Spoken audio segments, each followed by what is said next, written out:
बिस्मिल्लाहिर्रहमानिर्रहीम। अस्सलाम वालेकुम नाज़रीन, आप यूट्यूब चैनल देख रहे हैं। मैं इमरान ख़ान हूँ। ख़बरें काफ़ी सारी हैं और कुछ खबरें जो हैं वो पाकिस्तान का जो मुस्तकबिल का मंजरनामा है वो किस तरफ जाएगा मैं आपको बताऊँगा। असम्बलियाँ तहलील करने का मामला और उसकी टेक्निकल रीज़न्स, पाकिस्तान तहरीक इंसाफ क्या फ़ैसला करने जा रही है वो बताते हैं इस व्लॉग में आपको। बल्कि एक अनाउंसमेंट भी हुई है और मौलाना फजलुर रहमान साहब ने स्टेटमेंट दिया है, उस पर भी बात करते हैं। आज़म सवाती साहब का इशू बहुत सीरियस होता चला जा रहा है, उस पर भी बात कर सकते हैं। और गवर्नर राज लगने के इम्कानात, इन पे बात करते हैं। लेकिन सबसे पहले मैं मौलाना फजलुर रहमान साहब से गुजारिश करना चाहूँगा कि आपके चेहरे पे माशाल्लाह दाढ़ी है, आपके सर के ऊपर आपने एक दस्तार पहनी है, तो इनकी इज़्ज़त कीजिए ताकि लोग भी इनकी इज़्ज़त करें। ये बहुत ज़रूरी है। देखिए, आप एक आलिम कहलाते हैं, ख़ुद को एक आलिम कहते हैं, तो आपकी ज़बान बेहतर होनी चाहिए बाकी लोगों से। लेकिन कोई गली का लुच्चड़ गुंडा भी ऐसी ज़बान इस्तेमाल नहीं करता, घटिया जैसी ज़बान मौलाना साहब, या मौलाना तो मैं अब नहीं कहूँगा, फजलुर रहमान साहब जैसी ज़बान इस्तेमाल कर रहे हैं। किसी गली की नुक्कड़ पे खड़ा होने वाला जो है, एक मवाली भी ऐसी ज़बान इस्तेमाल नहीं करता अपने वतन की माँओं बहनों के लिए जैसी ज़बान फजलुर रहमान ने इस्तेमाल की है। वेरी अनफॉर्चुनेट, आपका ताल्लुक़ किसी भी पॉलिटिकल पार्टी से है, आप PMLN से हैं, PTI से हैं, पीपल्स पार्टी से हैं, फजलुर रहमान की पार्टी से हैं, जमात इस्लामी से हैं, ANP से हैं, MQM से हैं, आप कहीं से भी हैं। ये आपका एक पॉलिटिकल हक है कि आप एक पॉलिटिकल पार्टी को सपोर्ट करें और उसके नज़रिया के ऊपर ओके करें या उसको फॉलो करें।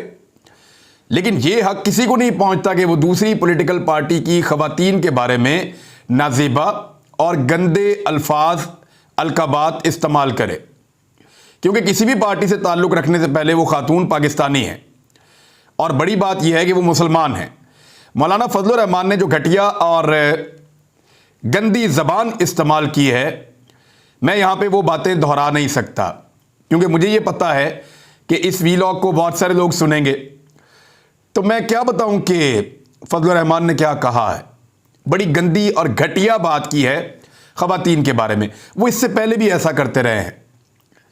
कम से कम इसी बात की लाज रख लीजिए कि आप एक आलिम दीन जैसे दिखते हैं और आपने एक लिबादा पहना हुआ है, तो इस लिबादे की लाज रख लीजिए। और बाकी उलमा जो पाकिस्तान के अंदर मौजूद हैं, जो दीन के लिए काम करते हैं, उनके लिए शर्म का बाइस मत बने, उनके लिए शर्मिंदगी का बाइस मत बने, उन्हें लेट डाउन ना करें। यानी आपकी इन हरकतों की वजह से लोग बाकी उलमा को निशाना बनाएंगे, लोग बाकी उलमा से सवालात करेंगे कि आप सारे ही ऐसे हैं। हालांकि नहीं, हमारे उलमा बहुत अच्छे हैं। फजलुर रहमान एक ऐसा चेहरा है जो उनको बैड इमेज देने की कोशिश करता है। फजलुर रहमान ने जो कहा वो तो मैं नहीं बताऊंगा, लेकिन जो मैं कहूंगा ज़रा उसको गौर से सुनिए। मौलाना साहब को मेरा मशवरा है कि सदर पाकिस्तान अगर आप नहीं बन पा रहे, या आपको नहीं बनने दिया जा रहा, या जिन्होंने आपसे वादा किया था वो चले गए और आपको सदर पाकिस्तान नहीं बना पाए, तो आप थोड़ा रो लें। मौलाना साहब थोड़ा सा रो लें, आपका मन हल्का हो जाएगा, आपके दिल का बोझ उतर जाएगा। मौलाना साहब तन्हाई में रो लीजिए, किसी पुराने दोस्त को बुलाइए, कोई पुराना गमख्वार बुलवाइए और उसको बुलाकर बंद कमरे में रो लीजिए। अगर जलसे में रोना चाहते हैं, कोई और बहाना करके रो लीजिए, थोड़ा सा आपका दिल हल्का हो जाएगा। अगर आप चाहते हैं कि आपको हम कहें, तो हम आपको आज के बाद सदर मुमलिकत जनाब फजलुर रहमान कहकर बुला लेते हैं, आपका दिल लगा रहेगा। दिल हल्का करने के लिए थोड़ा सा रो लीजिए। इस तकलीफ को आप कब तक बर्दाश्त करेंगे? अब यह तकलीफ गंद बनकर आपके मुंह से बाहर आ रही है और बास मार रही है। पूरे मुल्क के अंदर ये बदबू फैल गई है आपके अल्फाज की, और लोग आपसे नफरत कर रहे हैं। आपसे लोग नफरत करें, इससे मुझे कोई फिक्र नहीं है, लेकिन आपकी वजह से हमारा तशख़्ख़ुस खराब हो जाता है। उलमा के तशख़्ख़ुस के ऊपर जो है वो ज़र्ब लगती है जब आप इस तरह की अजीबोगरीब और घटिया हरकतें करते हैं या ऐसे अल्फाज का चुनाव करते हैं कौम की बेटियों के लिए। बहुत ज़्यादती वाली बात है, बहुत गलत बात है। तो मेरा मशवरा है, थोड़ा सा रो लीजिए, आपका मन हल्का हो जाएगा। रोने से शायद आपको कुछ तसल्ली मिले, क्योंकि सदर पाकिस्तान तो आपको कोई बनाने वाला नहीं है। ये आपकी छेड़ बन जाएगी। लोग आपको गलियों में पुकारेंगे, सदर पाकिस्तान जनाब फजलुर रहमान, ये तो हो सकता है, लेकिन ये निज़ाम आपको सदर नहीं बनने देगा, ना वज़ीर आज़म बनने देगा। थोड़ा सा रो लीजिए, आपका मन हल्का हो जाएगा फजलुर रहमान साहब। और देखिए, आप रोते हुए क्यूट भी लगेंगे, क्योंकि आपने कई मरतबा हंसने की एक्टिंग की है। हम आपके अंदर का दर्द समझते हैं, हम उस तकलीफ़ का अंदाज़ा कर सकते हैं। जो लोग आपके पीछे चलते थे वो आपको छोड़ कर जा रहे हैं। आपकी सियासी हैसियत लगातार नीचे गिर रही है। आपकी तकलीफ़, आपके दर्द का हमें एहसास है, हमें अंदाज़ा है कि आपसे आपका क्या छिन गया है।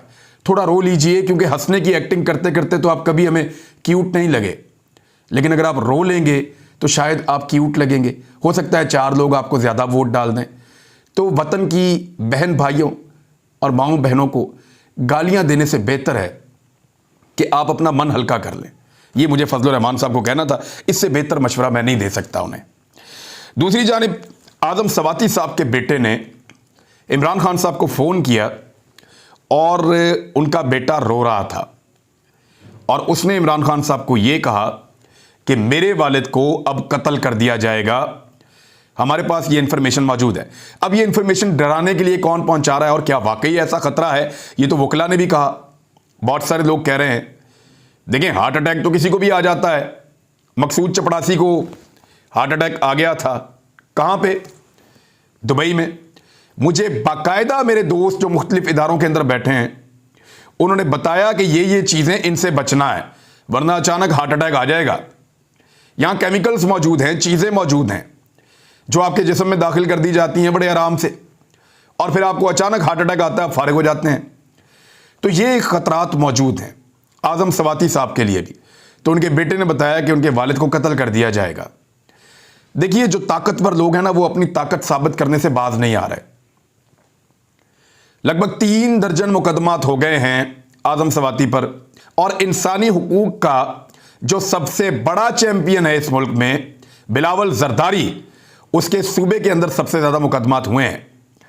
तो लगभग 2.5 दर्जन मुकदमात अपने सूबे में करवाने पर इंसानी हकूक के खुद साख्ता चैंपियन बिलावल जरदारी को हम सलाम पेश करते हैं। फिटे मुंह आपकी जमहूरियत के ऊपर और आपकी गैरत के ऊपर, जो सेलेक्टिव बातों के ऊपर जागती है। 75 साला सेनेटर को नंगा किया गया, आपकी गैरत नहीं जागी। उसकी फैमिली के साथ वीडियो उसके खानदान वालों को भेजी गई, आपकी गैरत नहीं जागी। वो रोता रहा, इंसाफ मांगता रहा, आपकी गैरत नहीं जागी। बल्कि आपके बीच में से एक आदमी की गैरत जागी और आपने खुद से उसको अलग कर दिया कि भाई गैरत हमें वारा नहीं खाती। बेनज़ीर गैरत वाली थी, शुक्र है उनको ये सारा कुछ नहीं देखना पड़ा जो उनके सपुत्र ने कर दिया है सिंध के अंदर, और जिस तरह की पार्टी बना दी है। यानी 2.5 दर्जन मुकदमे आज़म सवाती पर सिंध में दर्ज हो गए हैं। डूब मरना चाहिए ऐसी जमहूरियत को और इस तरह के निज़ाम को। और पाकिस्तान का कानून क्या कहता है? सुगरा बीबी केस आया था सुप्रीम कोर्ट ऑफ पाकिस्तान में, और सुप्रीम कोर्ट ऑफ पाकिस्तान का 7 रुकनी, मुझे जहां तक याद है, एक बेंच था जजेस का, और बड़े पाकिस्तान के टॉप जजेस थे सुप्रीम कोर्ट ऑफ पाकिस्तान में, जिन्होंने ये तय कर दिया था फॉर्मूला कि एक वकूए की दूसरी FIR दर्ज नहीं होगी। ये FIR दर्ज की जाती हैं दबाव बढ़ाने के लिए, लोगों को डराने और धमकाने के लिए, खौफजदा करने के लिए। अगर मजीद मालूमात मिले तो उसी FIR के अंदर उनकी इन्वेस्टिगेशन हो सकती है। उसी वकूए की FIR में गिरफ्तार किया इस्लामाबाद से आज़म सवाती को, और फिर सिंध में लगभग 2.5 दर्जन, और फिर बाकी FIR बलूचिस्तान में करवा के 3 दर्जन FIR इन बहादुरों ने करवा दी हैं एक 75 साला बुजुर्ग के ऊपर। और अब उसके बेटे के मुताबिक उसको कत्ल करने का मंसूबा है। ये कहां लेकर जाना चाहते हैं पाकिस्तान को? ऐसा लगता है कि किसी ने कुछ नहीं सीखा। ऐसी ही FIR करवाई गई थी अरशद शरीफ पर, और इन्हीं FIR की वजह से, इन्हीं तकालीफ और थ्रेट्स की वजह से अरशद शरीफ को पाकिस्तान से बाहर जाना पड़ा था। फिर हमने उनकी मैयत वसूल की है एयरपोर्ट पे। अब अरशद शरीफ भाई के लिए जो इंसाफ हम मांग रहे हैं सुप्रीम कोर्ट ऑफ पाकिस्तान से, उसके लिए बहुत बड़ी तादाद में लोगों ने खुतूत लिखना शुरू कर दिए हैं। मेरी आप सबसे गुजारिश है कि आप जो भी वीडियो या तस्वीर लगाते हैं वो लेटर बॉक्स के साथ लगाएं। अपने घर के अंदर खत लिखकर उसकी तस्वीर लगाना, वो खत बाद औक़ात फिर घर भी पड़ा रह जाता है। आदमी सोचता है कल जाके डाल दूंगा, परसों जाके डाल दूंगा। वो खत घर में नहीं रहना चाहिए। आप खत लेकर निकलिए, लेटर बॉक्स तक जाइए, जाकर उसके ऊपर टिकट लगा के उसको पोस्ट कर दें। जब आप पोस्ट कर दें तो वो वीडियो या तस्वीर आप हमें भिजवा दें सोशल मीडिया पे। ये है सही तरीका। बहुत सारे लोगों ने लेटर बॉक्स के साथ पोस्ट ऑफिस के अंदर जाकर लेटर पोस्ट किए हैं। बहुत सारे लोगों ने वैसे ही जो लेटर टाइप किए हैं उनकी तस्वीर पोस्ट की हैं। तो लगातार इस सिलसिले को तेज कीजिए, आगे बढ़िए, हिम्मत आपने नहीं हारनी। ये कानूनी और आईनी हक है आपका जो आप मांग रहे हैं, और यही एक बेहतरीन रास्ता है इंसाफ लेने का। इसके बाद अल्लाह ताला हमें और रास्ते दिखाएंगे, और वो दिखा रहे हैं, क्योंकि शहीद मरता नहीं है। वो यही है, हमारी इस कोशिश में शामिल है, और इंशाल्लाह हम इंसाफ हासिल कर लेंगे। तो जो लोग खतूत लिख चुके हैं उनका बहुत शुक्रिया। दोबारा भी लिखें, बार बार लिखें, बार बार इंसाफ मांगें। मैं ये चाहता हूं कि इतने खतूत सुप्रीम कोर्ट ऑफ पाकिस्तान में जाएं जितने कभी माजी में नहीं गए किसी भी एक मसले के लिए। आज़ाद कश्मीर में बल्दियाती इंतखाबात हो रहे हैं, और मैं इसको कभी भी किसी भी पार्टी की पॉपुलैरिटी का पैमाना इसलिए नहीं समझता कि जो बेहतर उम्मीदवार चुन लेता है बल्दियाती इंतखाबात में वो जीत जाता है। यानी बल्दियाती इंतखाबात में इमरान खान साहब केपी से हार गए थे, आप जब भी जनरल इलेक्शन करवाएंगे वो जीत जाएंगे। तो बल्दियाती इंतखाबात में नीचे से ताकतवर और बेहतर उम्मीदवार चुनना पाकिस्तान तहरीक इंसाफ उसमें कभी कामयाब नहीं होती। PMLN चौथे नंबर पर आई है, लेकिन इसके बावजूद PTI वाले बड़ा क्लेम कर रहे हैं कि हम आगे जा रहे हैं बल्दियाती इंतखाबात में, लेकिन मैं इसको कोई फतह नहीं समझता। पीपल्स पार्टी ने बड़ा अच्छा परफॉर्म कर दिया है सबसे ऊपर। आज़ाद उम्मीदवार तो सबसे ज़्यादा नंबर ले गए हैं, सबसे ज़्यादा सीटें उनकी हैं, लेकिन मैं ये समझता हूं कि PMLN की कम सीटें होने के बावजूद ये कोई क्राइटेरिया नहीं है। जब जनरल इलेक्शन होगा तब पता चलेगा कि कौन कहां खड़ा है। अब आ जाएं कि इस्तीफों वाला मामला कहां तक पहुंचेगा। इलेक्शन कमीशन ऑफ पाकिस्तान तो बिल्कुल ही पार्टी बन गया है। यानी इलेक्शन कमीशन ऑफ पाकिस्तान का आप ये स्टेटमेंट देखें, ये उनका बनता ही नहीं था ये बात करना, लेकिन वो ये बात कर रहे हैं। जब भी कभी इंपोर्टेड हुकूमत मुश्किलात में आती है, इलेक्शन कमीशन ऑफ पाकिस्तान उनकी मदद के लिए, रेस्क्यू करने के लिए मैदान में आ जाता है। इलेक्शन कमीशन ने इमरान खान साहब के बयान के बाद कि सूबाई असम्बलियों से निकलने के ऐलान के बाद उन्होंने कहा कि सूबाई असम्बलियाँ तहरील होने की सूरत में कौमी नहीं बल्कि मुतल्लिका सूबाई असम्बली का इलेक्शन दोबारा होगा। यानी उन्होंने कहा कि अगर सूबाई असम्बली से निकल भी जाएं, ये कौमी असम्बली से भी निकले हुए हैं, हमने पाकिस्तान में जनरल इलेक्शन तब तक नहीं करवाने जब तक कि मरियम और बिलावल या उनके सहूलतकार नहीं कहेंगे। यानी नवाज शरीफ और जरदारी हमें कहेंगे तो तब जाकर हम करवाएंगे पाकिस्तान के अंदर जनरल इलेक्शन, या सहूलतकार हमें कहेंगे तब हम करवाएंगे, अदरवाइज हम नहीं करवा रहे, जो मर्जी कर लो, पाकिस्तान की सारी सीटें खाली कर लो। सूबाई असम्बली के एक हल्के के ऊपर 5 से 7 करोड़ का खर्चा आता है और 300 हल्के खाली हो जाएंगे। अब आप अंदाजा कर लें कि क्या इतने अरबों रुपए पाकिस्तान के पास मौजूद है? तो नहीं जी, इतने पैसे पाकिस्तान के पास मौजूद नहीं है। लेकिन इसके बावजूद ये एक ढिठाई है, और इलेक्शन कमीशन हमेशा से काम पहले भी ऐसे ही करता रहा है, आइंदा भी ऐसे ही करता रहेगा। और जब तक ये election commission neat and clean नहीं आता, एक न्यूट्रल इलेक्शन कमीशन नहीं बनता, तब तक आपको इस तरह के बयानात उनके सुनने को मिलते रहेंगे। पाकिस्तान तहरीक इंसाफ ने कुछ चीज़ें बड़ी क्लियर की हैं आज। एक तो वो पार्लिमानी पार्टियों के इजलास बुला रहे हैं, पंजाब का और खैबर पख्तूनख्वा का। हमजा शहबाज ने भी बुलाया, लेकिन वो कर कुछ नहीं सकेंगे, इसलिए कि उनकी 4 आज़ाद उम्मीदवार, 1 राह हक पार्टी का, 7 पीपल्स पार्टी के और 167 उनके अपने, ये मिलाकर उनके पास 179 है। उन्हें 7 बंदे चाहिए तहरीक अदम एतमाद को कामयाब बनाने के लिए। 7 बंदे कहां से आएंगे? क्या काफ लीग के तोड़ लेंगे? हो ही नहीं सकता। वो पार्लिमानी लीडर के बगैर वोट ही नहीं डाल सकते, तो मुमकिन नहीं है। मुमकिनात के ऊपर वो बातचीत कर रहे हैं कि एतमाद का वोट लेने के लिए परवेज़ इलाही को कह दें, उस पर भी कानूनी मुश्किलात हैं। और एतमाद का वोट परवेज़ इलाही जब ले रहे होंगे तो वहाँ पे एक इम्कान ये है कि नाराज़ लोगों को बाहर रखा जाए, वो एतमाद का वोट ना ले पाएँ। हालांकि उनके पास अभी भी 4 वोट ज़्यादा हैं, लेकिन 5-6 लोगों को बाहर रखा जाए, एतमाद का वोट ना लें तो पंजाब में उनको फारिग कर दें। लेकिन फिर क्या अगर वो एतमाद का वोट नहीं ले पाएंगे तो हमजा शहबाज हुकूमत बना लेगा? मुमकिन नहीं है, क्योंकि हमजा शहबाज को भी 186 चाहिए होंगे।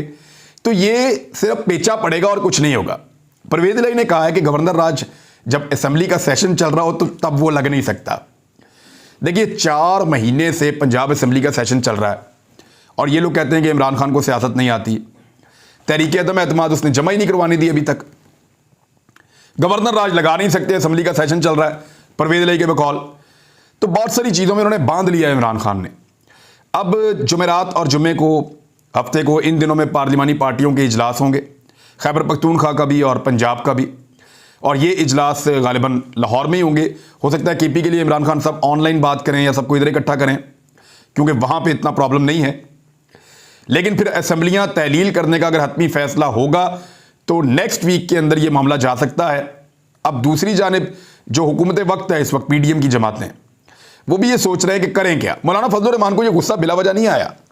ये जो अभी उनको गुस्सा आया है, उन्होंने इतना रद्द अमल दिया है, इतनी गंदी ज़बान घटिया इस्तेमाल की है फजलुर रहमान ने, ये गुस्सा वैसे ही नहीं आया। इस गुस्से के पीछे इमरान खान का ये वाला फैसला है, क्योंकि वो इलेक्शन लड़ने के लिए बिल्कुल तैयार नहीं है फजलुर रहमान। अगर सूबाई असेंबली इमरान खान तहलील करते हैं तो फजलुर रहमान को इससे ज़्यादा फेंटी लगा के दोबारा इलेक्शन जीत जाएंगे वो, और फिर उनकी दोबारा हुकूमत बन जाएगी।